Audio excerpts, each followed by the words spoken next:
మత్తయి సువార్త 5వ అధ్యాయం 13, 14, 15, 16 వచనాలు చదువుకుందాం. దయచేసి వాక్యాన్ని శ్రద్ధగా వినండి. వచ్చిన మనం ఎలా వినాలి?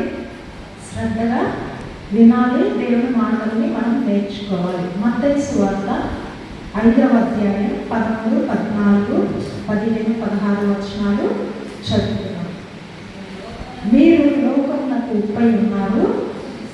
ఉప్పు నిస్సారమైతే అది దేని వలన సారం పొందును? అది బయట పారవేయబడి మనుషుల చేత తొక్కబడికే కానీ మరి దేనికి పనికిరాదు. మీరు లోకమునకు వెలుగై ఉన్నారు. కొండ మీద ఉండే పట్టణము మరుగై ఉండనెలదు.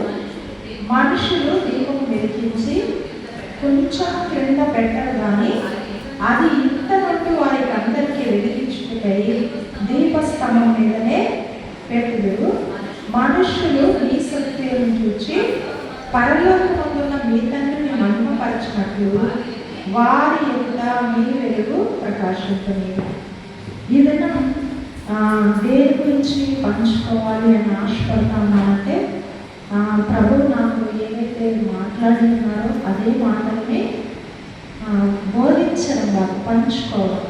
నేను నేర్చుకున్న మాటలు దేవుడి దగ్గర నుంచి నేను ఏదైతే నేర్చుకున్నానో మనందరం ఒక కుటుంబం కాబట్టి నేను మీతో పంచుకోవడానికి ఇష్టపడతా ఉన్నాను. దేవుడి ప్రియమైన వెలుగు గురించి దేవుడు మనం ఈ లోకంలో ఎలా ఉండాలి అని ఆశపడతా ఉన్నాడంటే 2 విధాలు. ఒకటి ఉప్పు, రెండోది వెలుగు.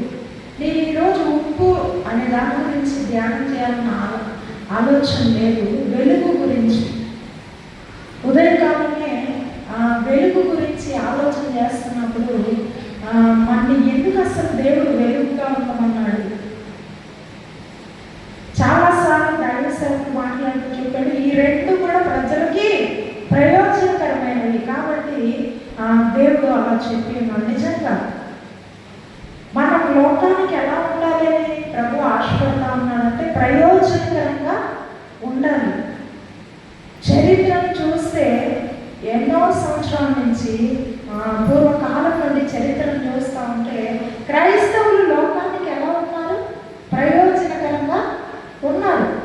అందరికీ తెలిసిన సత్యమే, చాలా మంది ఒప్పుకోలేరు. కానీ క్రైస్తవులు ఈ యొక్క దేశంలో హాస్పిటల్స్ రావాలన్నా, స్కూళ్ళు రావాలన్నా కదా, కాలేజీకి రావాలన్నా ఎన్నో సేవా కార్యక్రమాలు చేసేది ఎవరు అంటే ఎక్కడి నుంచి వచ్చే ఇవన్నీ అంటే క్రైస్తవులే చేశారు. ఎందుకంటే ఎవరైతే యేసుని నమ్ముకున్నారో వాళ్ళు లోకానికి ప్రయోజనకరంగా ఉండకుండా ఉండలేరు. దేవుడిని నమ్ముకున్న బిడ్డలు ఇతరులకు మేలుకరంగా ఉండకుండా ఉండలేరు, ముడుచుకొని కూర్చోలేరు కదా. ఎవరైనా ఇబ్బందుల్లో ఉంటే దేవుని మనస్సు మనకు ఉంటుంది కాబట్టి ఎప్పుడైతే మనం దేవుడిని నమ్ముకున్నామో ఏమొస్తుంది మనలోనికి? ఆయన స్వరూపం వస్తూ ఉంటుంది. దేవుడు కోరుకున్నది ఇదే. ఆయన అంటున్నాడు కదా, నేను లోకమునకు వెలుగునై ఉన్నాను. అంత కాకుండా మీరు లోకానికి ఎలా ఉండాలంట? మీరు లోకానికి వెలుగుగా ఉండాలి. దేవుడి ప్రియమైన లోకానికి వెలుగుగా ఉండాలి. మనం వెలుగు యొక్క లక్షణాలు ఏంటి అంటే వెలుగు ఎక్కడ ఉంటే అక్కడ చీకటి అనేది ఉంటుందా? ఇప్పుడు ఈ మందిరంలోకి వచ్చే ముందు చీకటిగా ఉంది, అమ్మ వచ్చింది లైట్ వేసింది, వెంటనే ఏమైపోతుంది? చీకటి. వెలుగు ఎక్కడ ఉంటే చీకటి అక్కడ ఉండదు. దేవుడి ప్రియమైన తర్వాత వెలుగు వల్ల ఏంటి ప్రయోజనం అంటే మరుగై ఉన్నది మనం ఏది తప్పు ఏది గొప్ప అని తెలుసుకోగలుగుతాం. వెలుగు వల్ల స్పష్టంగా మనం చూడగలుగుతాం. దేవుడి ప్రియమైన జ్ఞాపకం చేసుకుందాం. ఈ లోకానికి ఆయన వెలుగుగా ఉండండి అని చెప్తే అక్కడ అంటున్నాడు కదా, కొండ మీద కట్టబడిన పట్టణము మరుగై ఉండనేరదు. దేవుడి ప్రియమైన కొండ మీద కట్టబడిన పట్టణం మరుగై ఉండనేరదు. ఎవరైతే వెలుగుగా మారతారో, ఎవరైతే దేవుడు నమ్ముకొని ఆయన బిడ్డలుగా మారతారో ఆ కొండ మీద కట్టబడిన పట్టణం దేనికి సాదృశ్యం అంటే సహాయం చేయడానికి. క్రైస్తవులు ఎలా ఉండాలంట? సహాయం చేసేవారుగా ఉండాలి. అది మరుగై ఉండనేరదు అని చెప్తున్నారు. దేవుని ప్రియమైనట్లుగా జ్ఞాపకం చేసుకుందాం. ఒకవేళ మనం స్వార్థంగా ఆలోచిస్తున్నాము అని అంటే మనం ఇంకా దేవుని బిడ్డలంగా మారలేదు.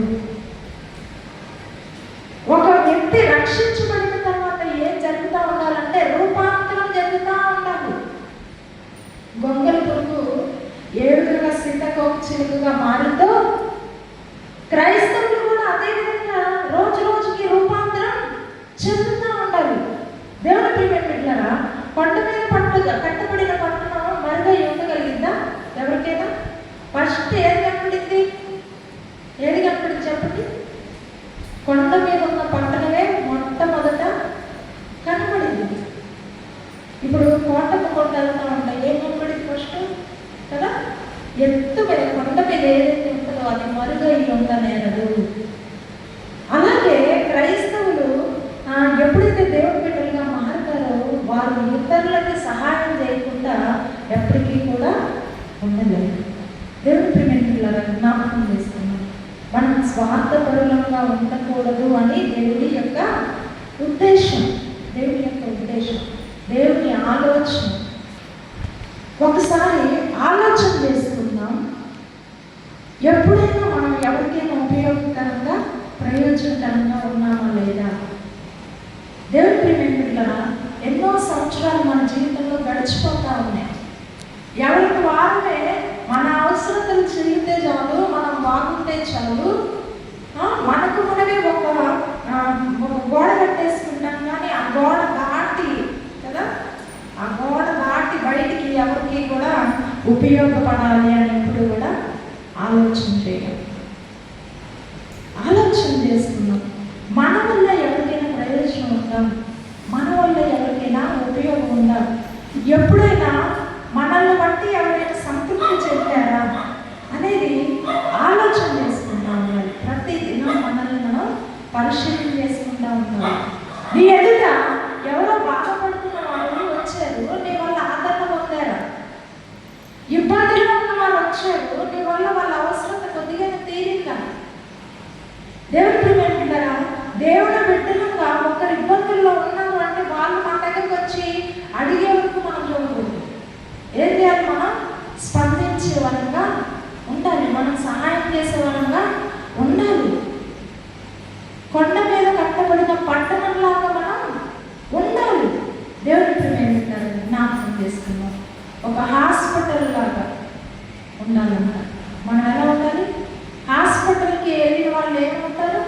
బాగయ్యి తిరిగి వస్తారు. దేవుడి బిడ్డల దగ్గరికి ఎవరు వచ్చినా కూడా ఎలా ఉండాలంటే వాళ్ళ దగ్గరికి వెళ్ళొచ్చిన తర్వాత నా ఉదయం నెమ్మదిగా ఉంది. దేవుడి బిడ్డలతో మాట్లాడిన తర్వాత వాళ్ళ దగ్గరికి చాలాసార్లు ఒక మంచి మాట, నెమ్మదిపరిచే మాట ఎదుటి వ్యక్తిని బ్రతికిస్తూ ఉంది. ధైర్యపరిచే మాట దేవుడి బిడ్డలు మాట్లాడారు. తర్వాత అంటున్నాడు కదా 16వ వచనంలో చూడండి, 15వ వచనంలో మనుషులు దీపం వెలిగించి కొంచెం క్రింద పెట్టరు. దేవుడి ప్రియమైనట్లుగా జ్ఞాపకం చేసుకున్నాం. ఒకటి మనం ఇతరులకు ప్రయోజనకరంగా ఉండాలి, ఇంకొకటి ఇతరులని దేవుడి దగ్గరికి నడిపించే వరంగా వెలిగి ఏం చేస్తుంది? మార్గాన్ని చూపిస్తుంది. ఏం చేస్తుంది? మార్గాన్ని చూపిస్తూ ఉంటుంది. ఆయన వాక్యం 119వ కీర్తన 105వ వచనంలో మనందరికీ బాగా తెలిసిన వాక్యమే. నీ వాక్యము నా పాదములకు దీపము, నా త్రోవకు వెలుగు. వెలుగు గురించి ఒక చిన్న మాట మీకు పంచుకోవాలని ఆశపడుతున్నాను. ఆదికాండంలో చూస్తే 1వ అధ్యాయంలో ఒకసారి ఆదికాండము 1వ అధ్యాయం, ఆదికాండము 1వ అధ్యాయము 1వ వచనం నుంచి చదువుతాను. జాగ్రత్తగా అందరికి అర్థమయ్యేలా చదువుతాను. ఒకసారి ఆలోచన చేయండి. ఆదియందు దేవుడు భూమిని ఆకాశాన్ని సృజించాడు. బాగా ఆలోచన చేద్దాం.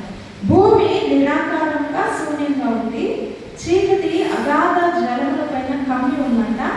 దేవుని ఆత్మ జలముల పైన అల్లాడుచుంది. దేవుడు మొట్టమొదట చేసింది, ఈ సృష్టిని చేసేటప్పుడు దేవుడు మొట్టమొదటిగా చేసింది వెలుగు కమ్మని పలికాడంట. ఏం చేశాడు చెప్పండి? వెలుగును చేశాడు.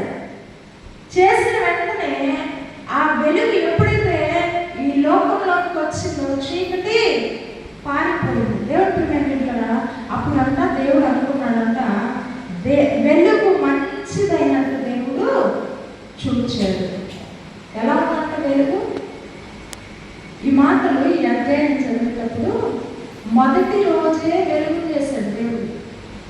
ఎన్నో రోజు చేశాడు చెప్పండి? ఎన్నో రోజు? 6 దినాలు దేవుడు ఈ సృష్టి అంతటిని చేయడానికి 6 దినాలు ఉపయోగించుకున్నాడు. మొదటి రోజు ఏం చేశాడు? వెలుగు చేశాడు. తర్వాత చూడండి, చూపిస్తాను, 15వ వచనంలో చూద్దాం. భూమి మీద వెలిగించుటకు ఆకాశమందు జ్యోతులకు కలుగును గాకని పలికాడు. ఆ జ్యోతులు ఏంటి? పగటికి వెలిగివ్వడానికి సూర్యుడిని, రాత్రికి వెలిగివ్వడానికి చంద్రుడిని కలగజేశాడు. ఏంటి ఆలోచన అంటే, మనం ఈ భూమి మీద వెలిగించేది ఏమనుకుంటాం? సూర్యుడు, చంద్రుడే. కానీ సూర్యుడిని, చంద్రుడిని కలగజేయకముందే దేవుడు ఏం చేశాడు? ఈ లోకంలో ఏం చేశాడు? ఏం చేశాడు? వెలుగుని చేశాడు. ఎక్కడి నుంచి వచ్చింది? సూర్యుడిని, చంద్రుడిని ఆ 3-4 రోజు చేశాడు. ఈ లోపు ఏం చేశాడు? మొట్టమొదటి రోజే వెలుగు చేశాడు. దేవుడి ప్రియమైనట్లుగా ఇది యేసు ప్రభువారు బోధిస్తూ ఉన్నప్పుడు, మీరు లోకానికి వెలుగుగా ఉండండి అన్నాడు. మీరు సూర్యుడిగా ఉండండి, లేకపోతే చంద్రుడిగా ఉండండి అన్నాడా? ఎక్కడైనా అన్నాడా అండి? ఎక్కడైనా విన్నారా మీరు? మీరు సూర్యుడిలా ఉండండి, చంద్రుడిలా ఉండండి అన్నాడా? ఏమన్నాడు? మీరు వెలుగుగా ఉండండి. దేవుడి ప్రియమైనట్లుగా ఎందుకు వెలుగుతో పోల్చాడు దేవుడు అంటే, దేవుడు సూర్యుడిని, చంద్రుడిని చేయకముందే వెలుగుని కలుగజేశాడు. మీకు ఒకవేళ సూర్యుడిలా ఉండండి అంటే పగలు మాత్రమే ప్రకాశించే వరంగా ఉంటాం. చంద్రుడిలా ఉండండి అంటే చంద్రుడు ఎప్పుడు కనిపిస్తాడండి? రాత్రి వేళ ఉంటున్నాడు. ఎందుకు వెలుగుగా ఉండండి అంటే, పగటికి కానీ రాత్రి కానీ పరిమితం కావద్దు. మీరు పగలు రాత్రి తేడా లేకుండా ఎప్పుడు కూడా ప్రకాశించేవారుగా, వెలుగు చుండేవారుగా మీరు ఉండాలి అని దేవుడు ఆశపడతా ఉన్నాడు. దేవుడు ప్రియమైనట్లుగా జ్ఞాపకం చేసుకుంటున్నాడు, మనల్ని వెలుగుగా ఉండమంటున్నాడు. ఎప్పుడు కూడా ఒకేలాగా ఉండాలి. మనం పగలు ఒకలాగా, రాత్రి ఒకలాగా ప్రవర్తించే వరంగా మనం ఉండకూడదు. అంటే పరిస్థితులను బట్టి మనం ప్రవర్తించే వరంగా ఉండకూడదు. ఎప్పుడు ఒకే విధంగా ఉండాలి.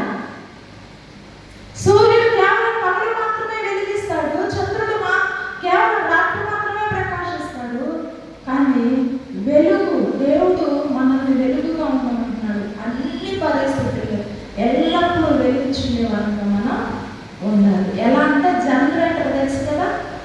జనరేటర్ ఎలా పనిచేస్తుందండి? ఎలా చేస్తుంది?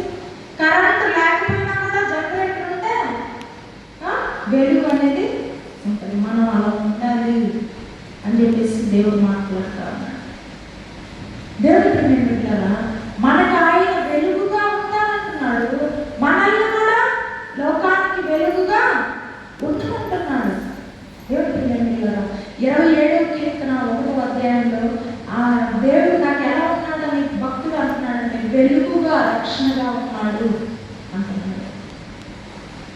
ఆయన అలా ఉన్నాడు, మనల్ని కూడా అలాగే ఉండమంటున్నాడు. ఎప్పుడు కూడా దేవుడు ఎప్పుడు కూడా ఆయనకి లేని లక్షణాలు మనల్ని కలిగి ఉండమని చెప్పదు. ఆయన ఏమై ఉన్నాడో అదే మనల్ని అయి ఉండమంటున్నాడు. అలాగే మనల్ని ఆయన ఎలా ప్రవర్తిస్తున్నాడో, ఆయన ఏ ప్రేమ చూపిస్తున్నాడో అదే ప్రేమ